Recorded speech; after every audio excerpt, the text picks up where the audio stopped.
అందరికీ నమస్కారం అండి. ధ్యానులందరికీ నమస్కారం.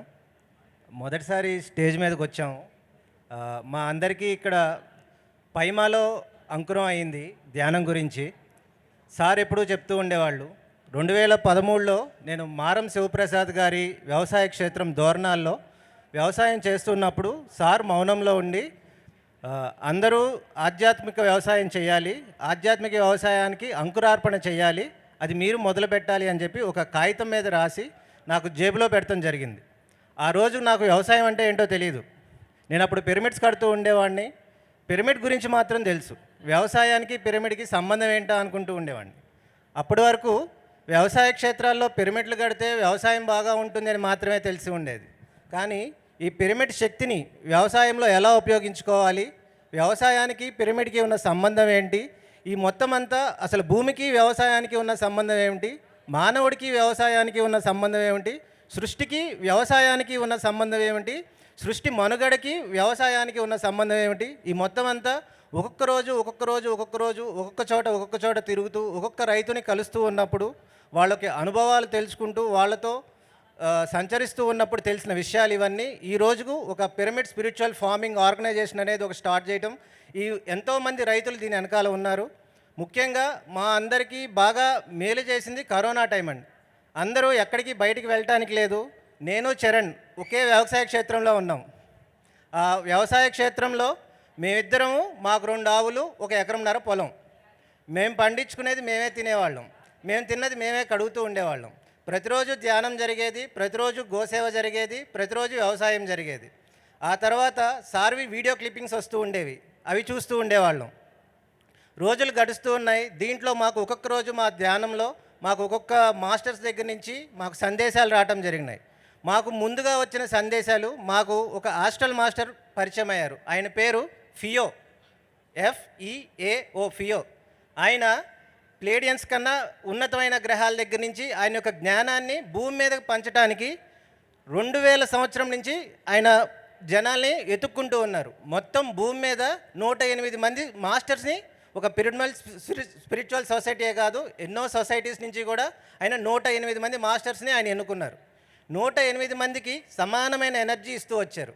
ఎవరైతే ముందుకు వెళ్తూ ఉన్నారో వాళ్ళకి ఎనర్జీ పెరుగుతూ ఉంది, ఎవరైతే ఆ పని చేయలేకపోయారో వాళ్ళకి వేరే ప్రాజెక్ట్స్లోకి వెళ్ళిపోయారు. నేను ఈ ప్రాజెక్ట్లో ఉన్నప్పుడు 2012 తర్వాత నాకు ఈ ఒక్కడే చేయటానికి అవటం లేదు, నాకు ఇంకా సాయం కావాలి అనుకున్నప్పుడు నాకు చరణ్ పరిచయం అయ్యాడు. 2013 నుంచి మా ఇద్దరి ఇంకా ఈ ప్రయాణం నిర్విఘ్నంగా జరిగిపోయింది. ఎలా జరిగిందో మాకే తెలియదు. తను తిరుపతిలో ఉండేవాడు, నేను హైదరాబాద్లో ఉండేవాడిని. మేమిద్దరం కలిసి వ్యవసాయం చేసుకుంటూ ఉండేవాళ్ళం. ఈ వ్యవసాయంలో మాకు పంచభూతాల నుంచి మెసేజెస్ రావటం మొదలైంది, నేలతల్లి నుంచి మెసేజెస్ రావటం మొదలైంది.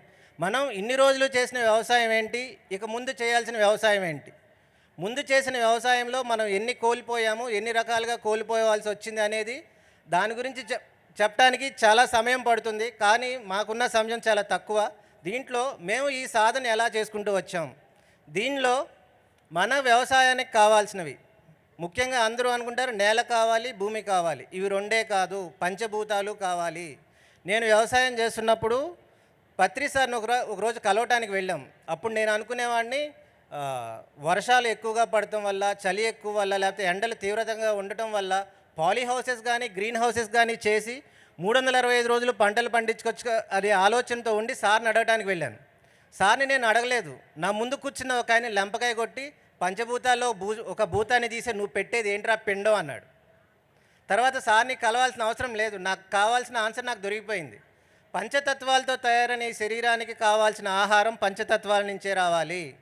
కానీ వ్యవసాయం అనే పేరుతో విచ్చలవిడిగా జ్ఞానం లేకుండా, కాన్షియస్ లేకుండా రైతు అనే అతను ఏదైతే పిచికారీలు చేస్తున్నారో, వ్యవసాయం చేస్తున్నారో, దాంట్లో విషపూరితమైన రసాయనాలు వేస్తున్నారో, కెమికల్స్ వేస్తున్నారో, ఫెర్టిలైజర్స్ వేస్తున్నారో, ఇవి జల్లటం వల్ల, అది పండటం వల్ల, అది తినటం వల్ల పండించిన రైతు, తినే కన్జ్యూమర్ ప్రతి ఒక్కళ్ళు వాళ్ళ యొక్క ఆరోగ్యాన్ని, వాళ్ళ మొత్తాన్ని కోల్పోతూ ఉన్నారు. ఆధ్యాత్మిక వ్యవసాయం చేస్తే దాని నుంచి వచ్చిన పంట, దాని నుంచి వచ్చిన ఆహారం ప్రతి ఒక్క మనిషి యొక్క థాట్ని మారుస్తుంది, ప్రతి ఒక్కరిని శాకాహారులుగా మారుస్తుంది. What we are eating is what we are now. మనం ఏదైతే తింటూ ఉన్నామో అదే ఈరోజు మనం. మనం ఏదైతే మాట్లాడుతూ ఉన్నామో అదే ఈరోజు మనం ఏదైతే చేస్తూ ఉన్నామో అదే ఈరోజు అంటే మన కర్మ, మన వాక్కు, మన చేష్ట, ఇవి మనం ఏదైతే చేస్తున్నామో ఇదే మనం అయిపోతాం. కానీ మనకు తెలియకుండానే మనం తింటున్నాం. తినేటప్పుడు సార్ ఎప్పుడూ చెప్పేవాళ్ళు 5 వేళ్లతో కలపండి, నిదానంగా కలపండి. ఆ కలపమని ఎందుకు చెప్తూ ఉండేవాళ్ళంటే మన 5 వేళ్లలో ఉన్న 5 తత్వాలు ఆ అన్నంలో కలిసి దానిలో ఇంతకు ముందు ఉన్న దోషాలు ఏమైనా ఉన్నా వాటన్నిటినీ తొలగించేస్తుంది. అన్నం పండించే రైతు ఇవాళ ఏం ఆలోచిస్తున్నాడు? తనకి ఈ పంట పండించడం వల్ల తనకి డబ్బు రావాలని ఆలోచిస్తున్నాడు. తన కుటుంబం శాంతిగా ఉండాలి అనుకుంటున్నాడు, కానీ ఉంది అని అనుకోవట్లేదు. ఉండాలి అంటే ఎప్పుడో జరుగుతుంది, కానీ ఉంది అనుకుంటే ఇవాళ జరిగిపోయింది. సో మనం ప్రెజెంట్ టెన్స్లో ఉండి వ్యవసాయం చేయాలి. వ్యవసాయం చేసేటప్పుడు రేపొద్దున ఏదో వస్తుంది అనే దానికోసం ఇవాళ చేస్తే అది వ్యాపారం అవుతుంది, కానీ వ్యవసాయం అవ్వదు. సో ఈ వ్యవసాయానికి మాకు వచ్చిన సందేశాల్లో ముఖ్యమైన సందేశం, వ్యవసాయ క్షేత్రాన్ని ఎలా బలోపేతం చేసుకోవాలి. మన వ్యవసాయ క్షేత్రంలో ఉన్న నీరు, దాన్ని ఆ గ్రౌండ్ వాటర్ లెవెల్ని ఎలా మనం పెంచుకోవాలి. మన వ్యవసాయ క్షేత్రంలో ఉన్న నేలకి మనం ఎన్ని రోజులు దానికి ధ్యానం చేయాలి, ఏ రకంగా ధ్యానం చేయాలి. దీంట్లో 5 ఎలిమెంట్స్ మెడిటేషన్ మనం ఎలా చేయాలి. తర్వాత దీనికి మనకి వచ్చిన సందేశాలు, ఒక 7 రోజులు దుర్గా సప్తశతి ఎలాగైతే నడుస్తుందో అలా దీనిలో ఒక 7 రోజుల ప్రోగ్రాం చేసుకున్నాం. ఆ 7 రోజుల ప్రోగ్రాంలో మనం ఒక 7గురు మాతాజీల్ని మనం స్మరించుకుంటూ, వాళ్ళని స్తుతించుతూ, వాళ్ళకి ఆవాహన చేసుకుంటూ, వాళ్ళ ప్రాణప్రతిష్ఠ చేసుకుంటూ, ఆ తర్వాత వాళ్ళకి మంగళహారతులు ఇచ్చుకుంటూ, వాళ్ళకి గ్రాటిట్యూడ్ తెలుపుకుంటూ, అక్కడ వచ్చిన ఆ జ్ఞానాన్ని మొత్తం అందరికీ పంచుకుంటూ ప్రయాణం చేస్తూ ఉండేది ఈ దుర్గా సప్తశతి రోజులు, 7 రోజులు. ఈ 7 రోజుల్లో మేము చేసే కార్యక్రమం ఏంటంటే ఇత్తనాల్ని ఎలా సేకరించుకోవాలి, ఆ ఇత్తనాల్ని ఎలా శుద్ధి చేసుకోవాలి, నేలని ఎలా మనం సస్యశ్యామలం చేసుకోవాలి. నేల అనేది తనకి ఎంత ఇచ్చినా సరే తిరిగి మనకి ఎంతో ఇవ్వడానికి సుముఖంగా ఉండే బంగారు భూమి ఆమె. కానీ విచక్షణారహితంగా మనం ఏదైతే కెమికల్స్ వాడుతున్నామో, పెస్టిసైడ్స్ వాడుతున్నామో, దానివల్ల ఈ భూమి బంజరుగా మారిపోతూ ఉంది. అన్నం పెట్టే తల్లి కడుపుని మనం విషాలతో నింపేస్తూ ఉన్నాం. దాని నుంచి వచ్చే విత్తనాలు ఆ విషంలోంచి మొలకెత్తట్లేదు. దానికోసం ఏం చేసామంటే ఈ విత్తనాలు పనిచేయవు, మనం హైబ్రిడ్ సీడ్స్ తీసుకురావాలని చెప్పి హైబ్రిడ్ సీడ్స్ని తీసుకొచ్చారు. అవి జెనెటికల్లీ మాడిఫైడ్, జెనెటికల్లీ టెర్మినేటెడ్. ఒక గొప్ప శాస్త్రవేత్త అంటాడు, ఈ విత్తనం వేస్తే ఈ తినే కాయలో గింజ ఉండదండి, మొత్తం అంతా ఫలమే ఉంటుంది. గింజ లేని కాయ తింటే ఏమవుతుంది? తర్వాత వాడి తరం గింజ రాదు, అంటే వీడిలో స్పర్మ్ సెల్స్ ఉండవు, నెక్స్ట్ జనరేషన్లో పిల్లలు పుట్టరు. దీనికి మూలం ఎక్కడ? ఏదో అయిపోయింది, ఇంకేదో జరిగిపోయింది, నాకు పిల్లలు లేరు అనుకో. ముందు మనం తినే ఆహారం ఏదైతే ఉందో ఆ ఆహారం నుంచే మనకు శక్తి వస్తుంది, ఆహారం నుంచే మనకి ఊర్జా వస్తుంది. అది మనలో పిండోత్పత్తికి కానీ శుక్రకణాల అభివృద్ధికి కానీ పనికొస్తాయి. ఈ రోజుల్లో 40 సంవత్సరాలు దాటిపోతున్నాయి, 30 సంవత్సరాలు దాటిపోతున్నాయి. చిన్న చిన్న పిల్లలకి పెళ్ళిళ్ళైనా కానీ వాళ్ళకి పిల్లలు పుట్టలేకపోతున్నారు. అనేక రకాలమైన హార్మోనల్ ఇంబ్యాలెన్సెస్. మొత్తం అన్నిటికీ కారణం అనాలోచితంగా చేసే వ్యవసాయం. ఈ వ్యవసాయమే అన్నిటికీ మూలం. మనం ఎప్పుడైతే వ్యవసాయాన్ని మర్చిపోతామో మన కల్చర్ని మనం మర్చిపోయినట్టు. సో వ్యవసాయం అనేది మన కల్చర్లో అంత అంతర్లీనంగా మిళితమైపోయింది. అలాంటి దాన్ని మనం వదిలేసి వయసుతో ఈ వ్యవసాయానికి మనం ఎంతో కృషి చేయాల్సిన సమయం వచ్చింది. ఈ వ్యవసాయంలో ముఖ్యంగా 48 రోజులు ఏకదాటిగా దీక్ష చేయాల్సిన కార్యక్రమం ఒకటి ఉంటుంది. ప్రతి రైతు తన పొలంలో ధ్యానంలో కూర్చుని, కుదిరితే తనకు శక్తి కొద్దీ అక్కడ ఒక పిరమిడ్ నిర్మాణం చేసుకొని ఆ పిరమిడ్లో తను కూర్చుని తన ముఖాన్ని తూర్పు వైపుకు పెట్టాలి. పొద్దున్నే ఉదయిస్తున్న సూర్యుని యొక్క కిరణాలు, అంటే నేను మీకు ప్రక్రియ చెప్పేస్తున్నానండి ఎలా చేయాలి ఏంటి అనేది. దీని గురించి మీకు ఇంకా డీటెయిల్గా కావాలంటే స్టాల్ నెంబర్ 64లో మేము ఉంటాము, అక్కడికి మీరు వచ్చి అడగొచ్చు. మళ్ళీ గుర్తుపెట్టుకోండి, స్టాల్ నెంబర్ 64, ఆ స్టాల్లో మేమందరం ఉంటాము. మీకు ఈ కార్యక్రమం, ఈ ధ్యానం ఎలా చేసుకోవాలి, మన యొక్క పంటని మనం ఎలా పెంచుకోవాలి. మనం బయటికి వెళ్ళి ఒక యూరియా బస్తా కొనాలంటే గవర్నమెంట్ వాళ్ళు సబ్సిడీ ఇస్తే 340 రూపాయలు, సబ్సిడీ ఇవ్వకపోతే 1200 రూపాయలు. కానీ మనం ఇవాళ బ్రహ్మర్షి పత్రిజీ గారి యొక్క దివ్య ఆశీస్సులతో మీ అందరికీ ఫ్రీగా ఎటువంటి రూపాయి ఖర్చు లేకుండా ఒక ఫెర్టిలైజర్ మీ పొలంలో ఎలా వేసుకోవాలో చెప్పేస్తున్నాం. దీనికి సార్ చెప్పిన పేరు కాస్మిక్ ఫెర్టిలైజర్. ఉచితంగా మీరు ఎంతసేపు ధ్యానం చేయగలిగితే అంతసేపు మీరు మీ ఫెర్టిలైజర్ మీరు ఉత్పత్తి చేసుకోవచ్చు. మీకు ఎకరం పొలం ఉంటే ఎకరం పొలం మొత్తం జల్లొచ్చు. మీకు 1000 ఎకరాలు ఉంటే 1000 ఎకరాల పొలం మొత్తం జల్లొచ్చు. మీరు ఉచితంగా మీరు చేసే ధ్యానం ద్వారా. ఈ ధ్యానంలో సూర్యుని యొక్క శక్తి మీ మీదకి, మీ నుంచి మీ యొక్క థాట్ పవర్ సూర్యునికి మీ ఇద్దరికి ఒక అలైన్మెంట్ ఫామ్ అవుతుంది. అంటే మీ ఇద్దరికి ఒక అనుసంధానం ఏర్పడుతుంది. సూర్యుని నుంచి రైతుకి, రైతు నుంచి సూర్యునికి. ఆ తర్వాత ఈ భూమి మీద ఉన్న ప్రతి ఒక్కటి ఎలా ఉంటుంది ఏంటి అనే దానికి మూలం సూర్యుడు. అందుకే అతన్ని ఆదినారాయణుడు అంటారు. అంటే నారాయణులు అనేక మంది ఉంటే భూమి మీద వాళ్ళకి మాత్రం మొట్టమొదటి నారాయణుడు సూర్యుడు. ఆ సూర్యుడి దగ్గర నుంచి సూర్యుడికి మనం ఒక వృత్తాన్ని గీస్తే దానికి 360 డిగ్రీలు ఉంటాయి. అలా సూర్యుడిని చూస్తే ఆయన ఒక స్పియర్, అంటే 360 ఇంటూ 360 అన్ని కోణాలు ఉంటాయి ఆయనకి. మనం జామెట్రీలో చూసుకుంటే 360 కోణాలే, మనం 3Dలోనే ఉన్నాం.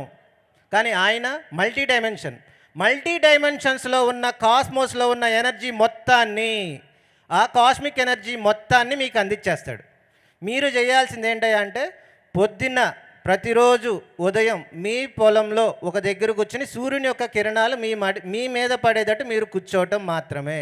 క్రమం తప్పకుండా 48 రోజులు 48 రోజులు మొదటిసారి కంపల్సరీ చేయాలి. ఈ 48 రోజులు దీక్ష మానటానికి వీల్లేదు. మీరు ఎక్కడికన్నా వెళ్ళండి. ఒకవేళ మీకు కుదరలేదు, అత్యవసరం వచ్చింది, మీ పొలం నుంచి దూరంగా వేరే చోటకి వెళ్ళాల్సి వచ్చింది, కానీ సూర్యుడైతే వస్తాడుగా. మనం బతుకున్నాము అంటే సాధన చేయాల్సిందే. మనం వేరే చోటకి వెళ్ళినా సరే పొద్దున్నే మనం మన పొలంలో లేం, వేరే చెల్లి ఇంటికో తల్లి ఇంటికో అమ్మ ఇంటికో ఎక్కడికో ఒక చోటకి వెళ్ళాం, కానీ అక్కడైనా సరే పొద్దున్నే లేచి మళ్ళీ సూర్యునికి ఎదురుగుండా కూర్చుని మీ ప్రాసెస్ మీరు స్టార్ట్ చేయాలి.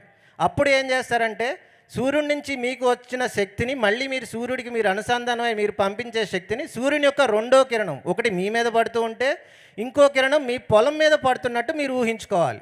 మీ పొలం యొక్క నక్ష ఎంత ఉందో అది మీకు తెలిసే ఉంటుంది. ఎంత దూరం ముందుకు వెళ్తే ఎడం పక్క తిరుగుతాం, ఎంత దూరం ముందుకు వెళ్తే కుడి పక్క తిరుగుతాం, ఎక్కడ ఊట బాగుంది, ఎక్కడ దిగుడు బాగుంది, ఎక్కడ గొడ్డశాల ఉంది, ఎక్కడ పెంటకొప్పు ఉంది, ఇవన్నీ మనకు తెలుస్తుంది. వాటన్నిటి మీద శక్తి పడాలి. అన్నిటి మీద శక్తి పడుతూ ఉంటే అన్నిటిలోని ఊర్జ పెరుగుతూ ఉంటుంది. ఈ ఊర్జ మీ భూమి మొత్తాన్ని సస్యశ్యామలం చేస్తుంది. దీంట్లో రెండో విషయం మన విత్తనం. మన విత్తనాల్ని మనమే తెచ్చుకోవాలి, మనమే అభివృద్ధి చేసుకోవాలి, బయట నుంచి తెచ్చుకోకూడదు. బయట నుంచి తెచ్చిన దానిలో జెనెటికల్లీ ట్యాంపర్డ్ అవుతుంది, జెనెటికల్లీ మోడిఫైడ్ అవుతుంది, దాని జీన్స్ మొత్తం అన్నీ మార్చబడుతున్నాయి. అది ఈ బాడీతో కంపాటబిలిటీ లేదు. మనం ఏ ప్రదేశంలో అయితే పుట్టామో, ఎక్కడైతే జననం మనది అయ్యిందో, ఏ ప్రదేశంలో మనం నివాసం ఉంటున్నామో అక్కడి నుంచి 100 కిలోమీటర్లు అంటే 100 కిలోమీటర్స్ రేడియస్లో ఏదైతే ఆహారం ఒక 200 సంవత్సరాల క్రితం పండుతూ ఉండేదో అదే ఆహారం మన ఈ శరీరానికి శక్తినిస్తుంది. అది దాటి వేరే తింటే అది మనకి బలాన్ని ఇవ్వదు. యాపిల్ తినండి మీకు బలం వస్తుంది, ఒకరోజు డాక్టర్ దూరంగా an apple a day keep the doctor away, అది ఇంగ్లీష్ వాళ్ళ సామెత. వాళ్ళకి యాపిల్స్ పండుతాయి, మనకి జాంకాయలు పండుతాయి. పేదవాడి విటమిన్ సి జాంకాయ, పేదవాడి విటమిన్ సి ఉసిరికాయ. మనం ఇవి తీసుకోవాలి. ఉసిరికాయ చెట్టు ఏదైతే ఉందంటే మనం దాన్ని సాక్షాత్తు శ్రీ మహావిష్ణువుతో పోలుస్తాము. మనం ప్రతి ఒక్క కొండకి, ప్రతి ఒక్క చెట్టుకి, ప్రతి ఒక్క మట్టికి, ప్రతి దానిలోనూ కాన్షియస్ని చూస్తాము. భారతీయులు ఏం చేశారంటే కాన్షియస్ అనే పదం చెప్పకుండా దైవం అనే పదం చెప్పారు. కానీ దానిలో ఉన్న నిగూఢ జ్ఞానం ఏంటంటే దానిలో శక్తి ఉంది. ఆ శక్తి మనలో అనుసంధానం కావాలి. సో ప్రతి ఒక్క శక్తిని 365 రోజులు క్రమం తప్పకుండా చూసే ఆయన ఆదినారాయణుడు.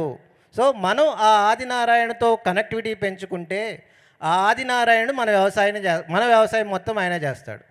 ఈ కాన్షియస్ ఫార్మింగ్ మనం చేస్తూ ఉన్నప్పుడు, ఈ పిరమిడ్ స్పిరిచువల్ ఫార్మింగ్ మనం చేస్తూ ఉన్నప్పుడు మనకి చీడపీడలు నిదానంగా తగ్గిపోతూ ఉంటాయి. దీంట్లో ఇంకొక ప్రతి ఒక్కళ్ళు గుర్తుంచుకోవాల్సిన ముఖ్యమైన విషయం, ఇది 2013లో నాకు పత్రి గారు ధ్యానంలో చెప్పిన కాన్సెప్ట్ అండి. ప్రతి ఊరికి గ్రామదేవత ఉంటుంది. ఎవరైనా కొత్త వాళ్ళ గ్రామాల్లోకి వచ్చినప్పుడు గ్రామదేవత దగ్గర దండం పెట్టుకుని వెళ్ళేది మన ఆనవాయితీ. ఈ గ్రామదేవత ఏం చేస్తుందంటే గ్రామంలోకి చిన్నపిల్లలకి ఎవరికి ఎటువంటి అమ్మోర్లు కానీ ఆటలమ్మలు కానీ ఇలాంటివి ఫంగల్ ఇన్ఫెక్షన్స్ వేరే ఇన్ఫెక్షన్స్ ఏమి రాకుండా ఊళ్ళో ఉన్న జనాలందరినీ కాపాడుతుంది. ఇలాగే ప్రతి పొలంలోనూ ఒక దేవత ఉంటుంది, ఒక వన దేవత ఉంటుంది, ఒక గాడ్ మదర్ ఉంటుంది, ఒక ఫెయిరీ మదర్ ఉంటుంది, ఒక మదర్ ఫెయిరీ ఉంటుంది. ఈ మదర్ ఫెయిరీని మనం మన పొలంలోకి ఆహ్వానించాలి.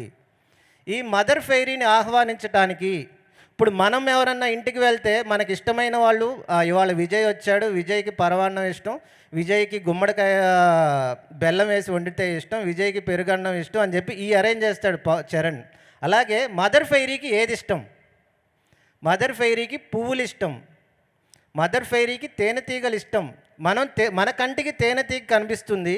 అదే మనం ఎప్పుడైతే ఎరుకలా ఉండి మన చుట్టూతో ఉన్న దాంట్లో ఉన్న ఈ స్పిరిట్స్ని, అంటే అక్కడ మనకి సాయం చేసే స్పిరిట్స్ మనం చూడగలిగితే, ఈ తూనీగల మీద, ఈ సీతాకోక చిలుకల మీద, ఈ తుమ్మెదల మీద, వీటన్నిటి మీద మదర్ ఫెయిరీస్ ఉంటారు. వాళ్ళు మన వ్యవసాయం చేస్తారు. నువ్వు ఇత్తనం వేస్తావు, మొక్క మొలుస్తుంది, పువ్వు పూస్తుంది, అంతేగాని పరాగ సంకల్పం మనం చేయలేం. క్రాస్ పాలినేషన్ కానీ పాలినేషన్ కానీ మనం చెయ్యం. అవి చేసేది ఈ తేనెటీగలే, అవి చేసేది ఈ ఈగలే, అవి చేసేది ఈ సీతాకోక చిలుకలే. మనం చల్లుతున్న ఈ విషంతో కూడినటువంటి ఈ ఫెర్టిలైజర్స్ ఏవైతే మనం చేస్తున్నామో, ఈ పెస్టిసైడ్స్ ఏవైతే చేస్తున్నామో, అప్పుడు ముందుగా అంతరించిపోయేది మన చేనుకు పట్టిన పీడ కాదు, మన చేనులో ఉన్న ఈ యొక్క వనదేవతలు. ఈ వనదేవతల్ని తీసుకురావటం కోసమే మనం చేయాల్సింది ఈ దుర్గా సప్తసతి 7 రోజుల సాధన. ఈ వనదేవతల్ని మన చేలోకి మనం తెచ్చుకోవటానికే మనం చేయాల్సిన 48 రోజుల ఏకదాటి దీక్ష సాధన. ఈ సాధన చేయటం ద్వారా ఏదైతే భూమిని మనం కలుషితం చేశామో ఆ భూమి మళ్ళీ సస్యశ్యామలం అవుతుంది. మనందరం ఎదురు చూస్తూ ఉండేది వర్షాలు ఎప్పుడు పడతాయని. దీని గురించి ముఖ్యంగా ప్రతి ఒక్కళ్ళు ఆలోచించాల్సిన విషయం. వర్షం ఎప్పుడు పడుతుంది? పూర్వం ఒక చిన్న పెట్ట కథ ఉండేది. ఇంద్రుడికి రైతులందరి మీద కోపం వచ్చింది. కోపం వచ్చి ఆ ఊర్లో ఎవ్వరికి వర్షాలు కురవద్దు అని చెప్పి ఆ మేఘాలకు అధిపతి అయిన ఆయనకి ఆదేశం ఇచ్చాడు. ఆయన అన్నాడు, నేను వెళ్ళను, బట్ ఇన్ కేస్ నాకు ఒకటే కండిషన్ ఉంది, అక్కడ చల్లగాలి వస్తే నేను వెళ్ళిపోతా. బట్ ఆయన వెంటనే వరుణుని పిలిచి నువ్వు ఆ ఊర్లోకి చల్లగాలి వీయొద్దు అన్నాడు. ఆయన ఒక కండిషన్ పెట్టాడు, అవి మెనుగురు పురుగులు మెరిస్తే మాత్రం నేను వెళ్ళిపోతా, మెనుగురు పురుగుల్ని మెరవకుండా చేసుకో అన్నాడు. కానీ మెనుగురు పురుగుల్ని పిలిచాడు ఈయన. పిలిచి నువ్వు ఇవాళ ఆ ఊర్లో ఎక్కడైనా కనిపించావంటే కబడ్దార్ జాగ్రత్త అన్నాడు. మెనుగురు పురుగులు వెళ్ళలేదు. కానీ ఒక రైతు తన పొలం వెళ్ళి పొలం ఎలా ఉందో ఏంటో చూసుకుని పొలంలోంచి ఇంటికి వస్తూ దీపం క్యాండిల్ పట్టుకుని నడుచుకుంటూ వెళ్తున్నాడు. దాన్ని దూరం నుంచి చూసిన వాయిదా, అదిగో అక్కడ మెనుగురు మెరిసింది. ఆయన నడుస్తూ ఉన్నప్పుడు ఆయన కాలుకు అటు ఇటు వెళ్ళి ఆ షాడో కొంచెంసేపు పడుతూ అది మిణుక్ మిణుక్ మిణుక్ మిణుక్ అంటూ ఉంది అది. సో అక్కడ రైతు ఏం చేశాడంటే తన క్రమం తప్పకుండా పొలానికి వెళ్ళాడు. ఆ సాయంత్రం చంద్రుడు ఉపాసన చేసుకునే రైతు ఆయన. మనం ఎలాగైతే పొద్దున్నే సూర్యుడితో చేస్తామన్నామో, ఇది మీకు తర్వాత వేరే సెక్షన్స్లో ఉంటాయి. దాంట్లో ఈ పిరమిడ్ స్పిరిచువల్ ఫార్మింగ్, ఇది మొత్తం ఈ 48 రోజుల దీక్ష ఎలా చేయాలనేది ఒక 7 గంటల కాన్సెప్ట్ మేము చేసుకున్నాము. అది మొత్తం ముందు నేను ఇక్కడే ఉండి చెప్తాము, త్వరలో చెప్తాం మొత్తం అంతా. సో అప్పుడు ఆయన చేసుకున్నప్పుడు దాన్ని చూసి మినుగురు అనుకుని ఆ చల్లగాలి వచ్చేసింది.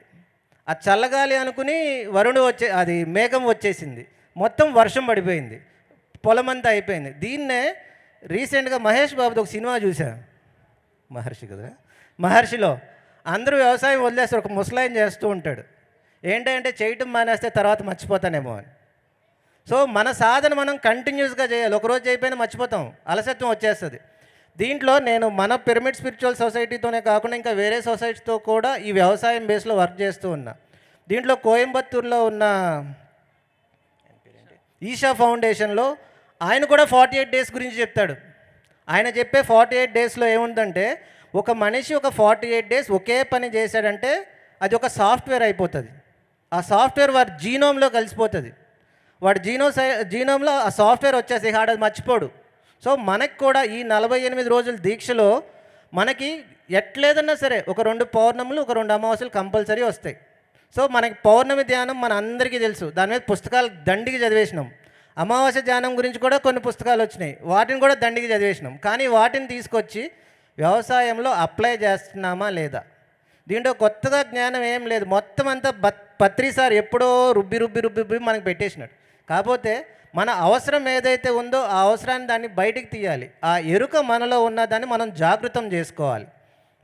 సో ఏదైతే మనం ఈ వ్యవసాయం మనం చేస్తూ ఉంటామో, ఈ పిరమిడ్ స్పిరిచువల్ ఫార్మింగ్ చేస్తూ ఉంటామో, దీంట్లో ఏదైతే భూమికి సారం ఇచ్చే శక్తి పోయిందో ఆ శక్తి మొత్తం తిరిగొస్తుంది. ఏదైతే మన ఊట బావిల్లో, మన బోరు బావిల్లో, మన దిగుడు బావిల్లో నీటి మట్టం ఏదైతే తగ్గిపోయిందో ఆ నీటి మొత్తం అంతా మళ్ళీ పెరుగుతూ వస్తుంది. ఏదైతే మన వాతావరణం చుట్టూతా ఉండి అందరూ దాన్ని విచ్చలవిడిగా ఈ పొలం పండదు, ఈ నీరు పనికిరావు, ఈ ఇత్తనం పనికిరాదు, పనికి రాదు రాదు రాదు రాదు అంటే ఓన్లీ నెగిటివ్ ఎనర్జీసే ఇస్తున్నాం. చెప్పుకోదగ్గ విషయం ఏంటంటే ఈ భూమి మీద జీవాన్ని అందించేవి అంటే పాజిటివ్ ఎనర్జీస్, జీవాన్ని హరింపజేసేవి నెగిటివ్ ఎనర్జీస్ 3% మాత్రమే ఉన్నాయి. 3% మాత్రమే అవి అవేకెన్ పొజిషన్లో ఉన్నాయి. మిగిలిన 97% of positive energies and 97% of negative energies both are in dormant stage అంటే నిద్రావస్థలో వాటిని మనమే లేపుతున్నాం. మనం ధ్యానం చేసినంతసేపు మనం పాజిటివ్ ఎనర్జీని లేపుతున్నాము.